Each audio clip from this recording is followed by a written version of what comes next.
exposing the secret behind spinning gadgets. Ever wondered how they work? Let's unravel the DC motor mystery.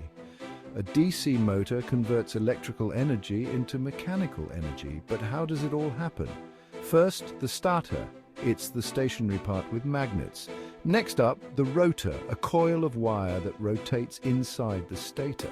Add in the commutator, a split ring that flips the current direction, and brushes that connect everything to the power source. When you run a current through the rotor, it creates a magnetic field. This field interacts with the stator's field, and voila, the rotor spins. Now the commutator keeps flipping the current at the perfect time, ensuring the rotor spins continuously. Want to see it in action? Grab some copper wire, a magnet, a battery, and paper clips. Wind the wire into a coil, strip the ends, and set it on a paper clip stand. Connect to the battery, place a magnet underneath, and watch the magic happen, and there you have it, your very own DIY DC motor.